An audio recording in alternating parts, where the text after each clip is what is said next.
Okay, so welcome back to another Sunday with Soss, a series where I share with you guys everything that I'm learning in my journey as a Christian in the hopes that somebody else can come to know God the way that I do.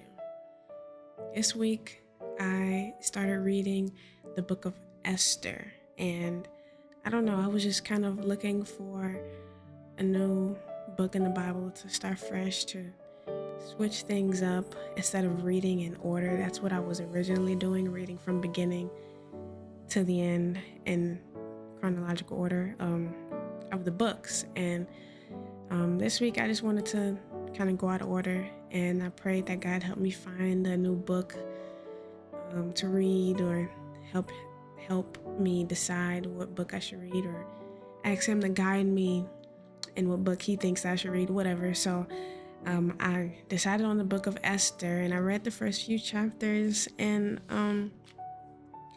so far I haven't finished, but I figured we could talk about it either way. So far, there's this king. His name is Ahasuerus, I believe. I'm not sure if that's how you pronounce it, but he has his Queen Vashti, or is it Vashi? Vashti. Queen Vashti, he orders her to come and do something, like to show herself off, or he wants to present her in front of all the other people that he's around. I'm paraphrasing, obviously, but he tells her to come. She doesn't come because he's all drunk and stuff, so she doesn't obey. And so he gathers all the his advisors, and he's like, okay, what should I do? Because she disobeyed. There must be a punishment. And so one of the advisors is like, well, we should find your new queen. Essentially, let's go and find a new woman, kind of essentially like an interview, or hold auditions for a new queen to replace his wife. And so this is where Esther comes in. She is one of the women who gets drafted in to see if she can be the new queen. Spoilers, she ends up being the new queen. But she, I don't know if she's an orphan, I believe, or something, but I know that her cousin is taking care of her. So I don't think her parents are alive. So her cousin Mordecai, I believe his name is her guardian. And so he works, I believe, at the king's gate. So he's always checking in on her and stuff while she's in the castle. I don't know if it's a castle, but he's checking in on her and whatnot. Esther becomes queen. Mordecai's working at the king's gate right outside. And one day Mordecai stops the king from being murdered. Some of the people were plotting against him some of the guards, I believe, were plotting against the king. They were trying to kill him. Mordecai overhears their plan, tells Esther. Esther tells the king. Essentially, Mordecai saves the king's life. That's pretty much as far as I've got so far. Oh, and one more thing. The king, he puts someone in charge. Haman is in charge. He promotes him and gives him a higher position than all of the other officials. And one day, Haman tells Mordecai, or I think Haman is telling everybody to bow down, and Mordecai's not bowing down to him. We don't know why. I assume it's because Mordecai maybe believes in God and doesn't want to worship no man. I don't know. But Mordecai doesn't listen when Haman tells him to bow down. Haman loses it, gets permission from the king to kill all of the Jews because Mordecai is a Jew. He finds that out somehow. I'm not sure how. But somebody found out that Mordecai was a Jew. Haman goes to the king, asks the king, can I kill all of these people? He says yes, but he doesn't tell him who he's intending to kill. He just asks for permission for genocide, essentially. So they send out message on this day, all of the Jews are going to get wiped out. And that's the end of chapter 3, I believe. Yeah, so that's as far as I got. This is from what I've learned so far from my Bible, and another Bible that's a study Bible to help give me a little bit of context. What I've learned about this book of Esther is that essentially nowhere in this book is the Lord mentioned. Like, God is not directly mentioned. So I think one of the purposes of this book is to show that even though God is not there or is not known, he's still working and he's still playing a part. Things are still going according to his plan. He's still I don't want to say in the background like he's less than, but he's in the background working things according to his will. And so even though in this entire book God isn't mentioned at all, or isn't directly mentioned, if you try to read between the lines and try to see where God might have worked, you can kind of see that God is all throughout the book still. In chapter 1, verse 12, when Queen Vashti refused to come to the king's command, it doesn't exactly say why she does this, but I assume that it has something to do with God. Okay, so side note, my Bible has these other passages in the Bible that you can kind of reference to that relate to each chapter. So in chapter 1, it says Psalm 32, verse 7. Psalm 32, verse 7 reads, "You are a hiding place for me. You preserve me from trouble. You surround me with shouts of deliverance." So I made a connection between that verse and chapter 1 because maybe Queen Vashti felt convicted or was guided by God not to listen to the king, not to obey. And in him, in God, she felt comforted or protected when refusing to obey, because anything could have happened to her. I don't know, the king could have did anything to her for refusing, but being surrounded and protected by the Lord, "You are a hiding place for me," having confidence in him maybe eased her and encouraged her to follow what the Lord wanted, or just trust in him and not worry about the consequences of disobeying the king. And also another passage that's referenced for chapter 1 is Proverbs chapter 27, verses 15 and 16, which reads, "An endless dripping on a rainy day and a nagging wife are alike. The one who controls her controls the wind and grasps oil with his right hand."